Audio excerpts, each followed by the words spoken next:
Hi friends, நான் உங்கள் கணேஷ். இந்த வீடியோவில் நம்ம என்ன பார்க்க போகிறோன்னா, 1 லட்சத்துக்குள்ளே ஒரு பிசி பில்டு, அதுவும் A2D ரெக்கமெண்ட் பண்ண ஒரு பிசி பில்டு.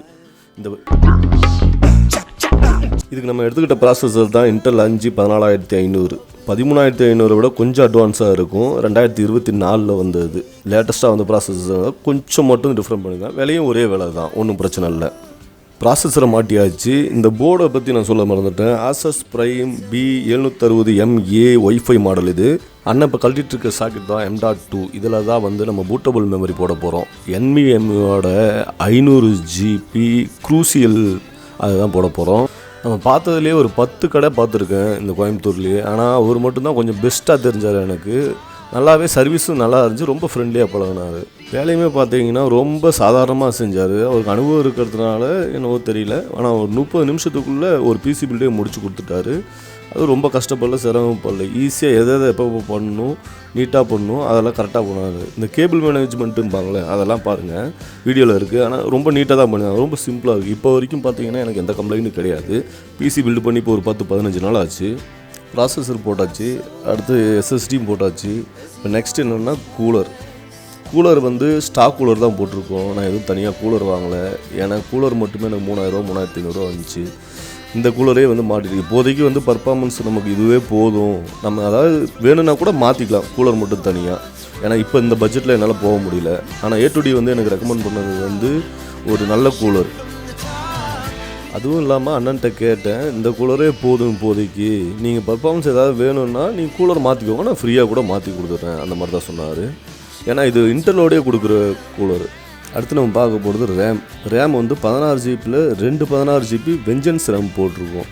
மொத்தம் 32 ஜிபி ரேம் போட்டிருக்கோம். ஆனால் எனக்கு A2D கொடுத்தது 32 ஜிபி தான் கொடுத்தாரு. ஏன்னா 32 ஜிபி கீழே இருந்தால் இப்போதைக்கு வந்து பர்ஃபார்மன்ஸ் அந்த அளவுக்கு யாருக்கும் பத்துறதில்லை அப்படின்னு சொல்லி நான் A2D வீடியோஸ் வந்து நிறைய பார்த்துருக்கேன். அதெல்லாம் பார்த்துட்டு அதுக்கப்புறம் தான் சிஸ்டம் பில்ட் பண்ணணும் அப்படின்னு ஒரு ஆசையே வந்துச்சு. அதுவும் நானாக பண்ணணும்னு நினச்சேன். அண்ணன் தான் நீங்கள் ரிஸ்க் எடுக்காதீங்க, நானே பண்ணித்தரேன் அப்படின்னு சொல்லிட்டு அப்புறம் அவரே பண்ணி கொடுத்தாரு. ஆனால் நீங்கள் நேரில் நின்று பார்த்துக்கோங்க, பக்கத்துலேயே இருந்து பார்த்துக்கோங்க, எந்த டவுட்னாலும் கேளுங்க, நான் சொல்கிறேன் அதனால. ரொம்ப ஃப்ரெண்ட்லியாக இருந்தார். நீங்கள் கோயம்புத்தூரில் ஒரு ஷாப் தேடிட்டுருக்கீங்க சிஸ்டம் பில்ட் பண்ணுறது அப்படின்னா கண்டிப்பாக நான் ரெக்கமெண்ட் பண்ணுவேன். இது என்னோடய பர்சனலாக நான் சொல்கிறேன். இதில் அவருக்கு எனக்கு எந்த தொடர்பு. ஃபஸ்ட் டைம் அவரை இப்போ தான் மீட் பண்ணியிருக்கேன். அடுத்து பார்க்க போகிறது கேபினெட்டு. இந்த கேபினெட் வந்து வெள்ளை கலராக இருக்கிறதுன்னு ரொம்ப பிடிச்சிருந்துச்சு. RGB model. இது 3 ஃபேன் வரும். முன்னாடி 2 ஃபேனும் பின்னாடி ஒரு ஃபேனும் வரும். இந்த கேபினெட் வந்து ஸ்னைப்பர் கேமிங் சொல்லிட்டு இவங்கள்ட்ட வந்து அதிகபட்சமாக வச்சுருக்க கேபினெட்டு இதுதான் வச்சுருக்காங்க. ஒயிட் கலரும் இருக்குது, பிளாக் கலரும் இருக்குது. அதுவும் இல்லாமல் உங்களுக்கு வந்து RGB வேணாம், நார்மல் மாடல் அப்படின்னா ரேட்டு கம்மியாக தான் வருது. அதுக்கப்புறம் 2 ஃபேன் வாங்கி மாட்டோம், இல்லை RGBயோட ஃபேன் வாங்கி மாட்டோம்னா இதே ப்ரைஸ் வந்துடும். அதனால் நான் இந்த கேபினெட்டை நான் சூஸ் பண்ணிட்டேன். கேபினெட்டும் நல்லா தான் இருந்துச்சு. எனக்கு வந்து A2D வந்து ரெக்கமெண்ட் பண்ணதும் ஒரு இதே பட்ஜெட், சேம் பட்ஜெட் தான். பிளாக் கலர் தான் அவர் ரெக்கமெண்ட் பண்ணார், RGB மாடலு. ஆனால் இதுக்கு ஒரு 500 தான் வித்தியாசம் இருந்துச்சு. ஆனால் இந்த கேபினெட் நல்லாவே இருக்குது இப்போ பார்க்குறதுக்கு. அடுத்து பார்த்தீங்கன்னா பேக் சைடு வேறு அந்த போர்ட்ஸ்லாம் இருக்கு இல்லையா, அதுக்கு அந்த பிளேட்டை வச்சு செட் பண்ணார். அதை வந்து நீட்டாக சும்மா லாக் பண்ணுற மாதிரி தான் வந்துச்சு. அதை வச்சு செட் பண்ணிவிட்டு மதர் போர்டு வச்சார். மதர் போர்டு வச்சுட்டு உங்களுக்கு ஒரு 6-7 ஸ்க்ரூ போகிற மாதிரி இருந்துச்சு. அந்த ஒரு ஸ்க்ரூமே பார்த்தீங்கன்னா ஒரு நீட்டான டைட்டு, அதாவது மீடியமாக இருக்கணும். போர்டு வந்து கிராக் ஆகாமல் இருக்கும், இல்லை ட்ராக் ஏதாவது அடிப்படாமல் இருக்குன்னு சொல்லிட்டு அளவான டைட் வச்சாப்புல. டைட் வச்சுட்டு அடுத்தது வந்து ஹார்ட் டிஸ்க்கை பொறுத்த வரைக்கும் என்னென்னா, எனக்கு A2D வந்து சொன்னது வந்து ஹார்ட் டிஸ்க் போட்டுக்கலாம், சேக்கெட்டு ஏதோ ஒன்று கொடுத்துட்டார் 1 GB.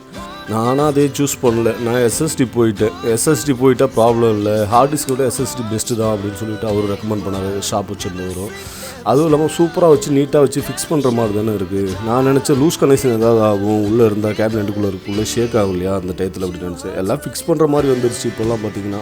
நெக்ஸ்ட்டு ஸ்டோரேஜ் வந்து ஃபிக்ஸ் பண்ணிட்டாரு. ஃபிக்ஸ் பண்ணிவிட்டு நெக்ஸ்ட்டு எஸ்எம்பிஎஸ் பொறுத்த வரைக்கும் எனக்கு வந்து கூலர் மாஸ்டர் வந்து போட்டிருக்கேன். டீப் கூல் வந்து எனக்கு A2D வந்து ரெக்கமெண்ட் பண்ணார். ஆனால் டீப் கூல் கிடைக்கல. அதுலேயே 650 வாட்ஸ் தான். அதில் வந்து கூலர் மாஸ்டர் வந்து நான் போட்டேன். கூலர் மாஸ்டர் வந்து பெஸ்ட்டாக தான் இருந்துச்சு. A2D ஆல்ரெடி நிறைய வீடியோஸில் வந்து போட்டிருக்காரு, காமிச்சிருக்காரு. அதனால் அவரோட ரெக்கமெண்டேஷன் படியே நான் கூலர் மாஸ்டர் போட்டேன். எஸ்எம்பிஎஸை வச்சு ஃபிக்ஸ் பண்ணி வச்சு அதுக்கு ஒரு 4 ஸ்க்ரூ தான் பேக் சைடு வச்சு ஒரு 4 ஸ்க்ரூ போட்டார். ஸ்க்ரூ போட்டாச்சுன்னா எஸ்எம்பிஎஸ் வேலை முடிஞ்சு. அடுத்து ஒயரிங் தான். கேபினெட்டில் வந்து ஒயரிங் வந்து நீட்டாக பண்ணோம்னா மட்டும்தான் பார்க்குறதுக்கு வந்து நல்லாயிருக்கும். இல்லைன்னா உள்ள ஒரு கசகசன்னு இருக்கும். A2D வந்து எப்பயுமே சொல்லுவார், கேபிள் மேனேஜ்மெண்ட் வந்து எப்பயுமே பக்காவாக இருக்கும். அதே மாதிரியே அண்ணனும் வந்து சூப்பராக பண்ணார், ஒன்றும் சும்மா சொல்லக்கூடாது, நல்லாவே பண்ணார். இவரோட கடை வந்து பார்த்தீங்கன்னா காந்திபுரத்தில் இருக்குது, 9th ஸ்ட்ரீட்டுன்னு உள்ள எக்ஸ்டென்ஷன். அது ஆக்சுவலாக நான் வந்து கீழே வந்து டிஸ்கிரிப்ஷனில் கொடுக்குறேன். அவர் நீங்கள் காண்டாக்ட் பண்ணுறோன்னா காண்டாக்ட் நம்பரும் போட்டு விட்றேன், நீங்கள் வந்து காண்டாக்ட் பண்ணி பேசுங்க. நல்ல ரெஸ்பான்ஸ் கொடுப்பார். எனக்கு 10 கம்ப்யூட்டர் ஷாப்பில் நான் வந்து கேட்ட கொட்டேஷனை உடனே, அதுவும் வந்து கையில் எழுதி பார்த்தீங்கன்னா இந்த ஃபிக்ஸட் ரேட்டு கொடுப்பாங்க. அந்த மாதிரி ஃபிக்ஸட் ரேட்லாம் கொடுக்காம ஒரு காம்பனண்ட்டும் என்ன ரேட்டு அந்த மாதிரி போட்டு ஒரு கொட்டேஷன் கொடுத்தாப்புல உங்களுக்கும் கொடுப்பா. அதே மாதிரி ஃபிக்ஸட் ப்ரைஸ் தான். இங்கே வந்து எந்த ஷாப்பில் வந்து எனக்கோ உங்களுக்கோ தெரிஞ்சவங்க தெரியாதவங்க கம்மி பண்ணுறது அந்த மாதிரிலாம் கிடையவே கிடையாது.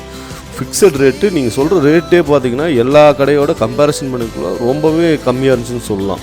நான் அதை நல்லாவே பார்த்தேன். 10 கடையிலையும் வந்து கம்பேரிசன் பார்க்கக்குள்ள நல்லா பெஸ்ட்டாக இருந்துச்சு. எனக்கு ஃபஸ்ட்டு பார்த்த கடையிலே எனக்கு பிடிச்சி பார்த்த உடனே வந்து ஷாப்பில் வந்து நம்ம பில்ட் பண்ணலாம் அப்படின்னு தோணுச்சு இல்லையா, அது வந்து இங்கே இருந்துச்சு. நெக்ஸ்ட்டு வந்து ஃபேனை ஃபிக்ஸ் பண்ணக்குள்ள ஒயரிங் பார்த்திங்கன்னா நீட்டாக இருக்கணுங்கிறத அதை சுருட்டி அதில் பாருங்களேன் உள்ள அந்த ஒயர் வந்து லென்த்தாக இருக்கக்கூடாதுங்கிறத மேனேஜ்மெண்ட் பண்ணுங்கிறத கரெக்டாக பார்த்திங்கன்னா அதிலே ரோல் பண்ணி வேறு எங்கேயும் சிக்காமல் நீட்டாக பண்ணியிருந்தார். அந்த ரோலிங்கே பண்ணிவிட்டு அதுக்கப்புறம் ஸ்க்ரூ போட்டார். 4 ஸ்க்ரூ இருக்கும். பேக்கில் வந்து டிஸ்டர்பன்ஸாக இருக்குதுன்னு சொல்லிட்டு கழட்டிட்டார். இப்போ வந்து ஃபேனை வந்து லாஸ்ட்டாக ஃபிக்ஸ் பண்ணுறாரு. போர்டெல்லாம் ஃபிக்ஸ் பண்ணிட்டு லாஸ்ட்டாக ஃபிக்ஸ் பண்ணி இப்போ ஃபிக்ஸ் பண்ணிகிட்ருக்காரு. நெக்ஸ்ட்டு வந்து நம்ம கிராஃபிக்ஸ் கார்டு இருக்கு இல்லையா, கிராஃபிக்ஸ் கார்டுக்கு வந்து அந்த போர்ட்டுக்கு வந்து ஸ்பேஸ் வேணும். இல்லை போர்டை ஃபிக்ஸ் பண்ணிவிட்டு எந்த இடத்துல கரெக்டாக வருது அப்படின்னு பார்த்துட்டு அந்த பிளேட்டை மட்டும் லைட்டாக சும்மா ஷேக் பண்ணி கட் பண்ணுற மாதிரி தான் இருக்கும். அதை நீட்டாக கட் பண்ணி எடுத்தார். நான் கொஞ்சம் ஸ்பீடு வச்சுருக்கேன்னா கொஞ்சம் ஸ்பீடாக பண்ணுற மாதிரி இருக்குது. ஸ்பீடெல்லாம் பண்ணல, ஸ்லோவாக தான் பண்ணார். ரொம்ப பார்த்து போர்டில் டச் ஆகாமல் நீட்டாக கட் பண்ணி எடுத்தார். அடுத்து கிராஃபிக்ஸ் கார்டு பார்த்தீங்கன்னா எனக்கு A2D வந்து வேறு ஒரு கிராஃபிக்ஸ் கார்டு வந்து ரெக்கமெண்ட் பண்ணார். அந்த கிராஃபிக்ஸ் கார்டு வந்து எனக்கு ரேட்டு ஜாஸ்தியாக வந்துச்சு. எவ்வளோனா 33ஓ 32ஓ வந்துச்சு. அது என்னால் போட முடியல. ஆக்சுவலாக சொல்லணுன்னா கிராஃபிக்ஸ் கார்டில் தான் எனக்கு ப்ரைஸ் வந்து ரொம்ப கம்மியாச்சு. ஒரு 10 ரூபா 12 ரூபா அந்த மாதிரி கம்மியாச்சு. ஆக்சுவலாக வந்து எனக்கு ரேட்டு குறைஞ்சிருக்கணும். ஆனால் நான் வந்து பார்த்திங்கன்னா போர்ட்லேயும் ரேம்லேயும் வந்து எனக்கு வந்து அவர் கொடுத்தது வந்து DDR4. மதர் போர்டுமே பார்த்தீங்கன்னா கொஞ்சம் லோ பட்ஜெட்டில் தான் மதர் போர்டு கொடுத்துருந்தார். போதும், எப்போவுமே வந்து A2D வந்து அதான் சொல்லுவார், போர்டு எதுக்கு தகுந்த மாதிரி போடணுமோ அதுக்கு தகுந்த மாதிரி போட்டால் போதும், அதில் ப்ரைஸ் எக்ஸ்ட்ரா போடணும்னு அவசியம் இல்லை அப்படின்னு. ஆனால் நான் வந்து மதர் போர்டுமே வந்து DDR5 போயிட்டேன் 4லேருந்து. இப்போ ரேமுமே பார்த்தீங்கன்னா அதே 32 GB தான். ஆனால் DDR5 போனதுனால கொஞ்சம் ப்ரைஸ் அதிகமாச்சு. ரொம்ப டிஃப்ரெண்ட்லாம் இல்லைங்க, ஒரு 5 ரூபா அதிகமாக இருக்கும் அதில். இப்போ கிராஃபிக்ஸ் கார்டில் 10 ரூபா 12 ரூபா சேவ் ஆச்சா, இப்போ நான் அதில் ஒரு 5 ரூபா போட்டேன். கேபினெட்டில் ஒரு 500 ரூபா எக்ஸ்ட்ரா போட்டேன். ஆனால் எல்லாமே போட்டு எனக்கு கம்மியாக தான் வந்துச்சு. அதுக்கப்புறம் பார்த்தீங்கன்னா மானிட்ரு வியூசோனிக்கில் எனக்கு வந்து மானிட்ரு வந்து ரெக்கமெண்ட் பண்ணுறது A2D. நான் ஆனால் பார்த்தீங்கன்னா ஃப்ளிப்கார்ட்லேயே பர்ச்சேஸ் பண்ணிட்டேன். இப்போ இந்த ஷாப்லேயுமே வந்து அவர் வந்து மானிட்ரு பண்ணுறாப்புல. ஆனால் சாம்சங் டெல் இது 2 தான் பிராண்டட் மட்டும் தான் அவர் பண்ணுறாரு. அதுவும் ஒயிட் கலரு நான் கேட்ட ப்ரைஸுக்கு கிடைக்கல. நான் ஃப்ளிப்கார்ட்டில் ஆர்டர் போட்டேன். அது ஒன்றும் பிரச்சனை இல்லைங்க ப்ரோ, உங்களுக்கு எப்படி வசதியோ அப்படி பண்ணிக்கோங்க. நானே மானிட்டர் வந்து மேக்ஸிமம் கொடுக்கறதில்ல, கொடுத்தாலும் வந்து கம்ப்ளைண்ட் வருது, அதனால் நான் பண்ணுறதில்ல. அதர் மானிட்டர்ஸ்லாம் பிராண்டட் மட்டும் பண்ணுறேன். இதுதான் இருக்குது நான் மட்டும் இருக்க ஐட்டம், அது வந்து நீங்கள் வாங்கினா வாங்கிக்கோங்க, இல்லை வெளியில் வாங்கினா ஒன்றும் பிரச்சனை இல்லை, நீங்கள் ஆன்லைன்லேயே போட்டுருங்க மேக்ஸிமம். அதனால் ரொம்ப ஃப்ரெண்ட்லியாக பேசினார், உண்மையாகவும் பேசினார். அதையும் நீங்கள் கேட்டுக்கணும். ஏன்னா எனக்கு அதுதான் ரொம்ப பிடிச்சிருந்துச்சு. ஏன்னா சில பேர் பார்த்தீங்கன்னா நமக்கு வியாபாரம் ஆகணும் அதை தான் பார்ப்பாங்க. அதெல்லாம் எதுவுமே பண்ணவர் பரவாயில்ல. நீங்களும் PC பில்ட் பண்ணணும்னு நினச்சிங்கன்னா கண்டிப்பாக ஓனாக பண்ணுங்கள். A2D சொல்கிற மாதிரி தான் எப்பயுமே உங்கள் PC நீங்கள் பில்ட் பண்ணுங்கள். ஷாப்புக்கு போய்ட்டு அதிக காசு கொடுத்து அப்படியே வாங்கணும்னு நினச்சிங்கன்னா அந்தளவுக்கு சாட்டிஸ்ஃபைடாக இருக்காது. ப்ரைஸ்லேயும் பார்த்தீங்கன்னா நிறைய டிஃபர் ஆகும். லாஸ்ட்டாக வந்து வீடியோவில் எண்டுக்கு வந்தாச்சு. சிஸ்டம் ஃபுல்லாக பில்ட் பண்ணியாச்சு, சிஸ்டம் ஆன் பண்ணியாச்சு, நல்லா தான் இருக்குது. நான் என்ன கம்ப்ளைண்ட் யூஸ் பண்ணேன், A2D ப்ரோ என்ன ரெக்கமெண்ட் பண்ணாங்க, அதோட ப்ரைஸு இது ரெண்டுமே வந்து லிங்க்கில் வந்து ஒரு ஃபோட்டோவாக ஷேர் பண்ணுறேன். லிங்க்கை வந்து டச் பண்ணி பாருங்க, அதில் எல்லா டீட்டெயில்ஸும் இருக்குது. இந்த வீடியோ பிடிச்சிருந்தாலும் லைக் பண்ணுங்கள், ஷேர் பண்ணுங்கள், கமெண்ட் பண்ணுங்கள். அப்படியே ஒரு A2Dக்கு ஒரு தேங்க்ஸ் சொல்லிக்கலாம். Thank you bro.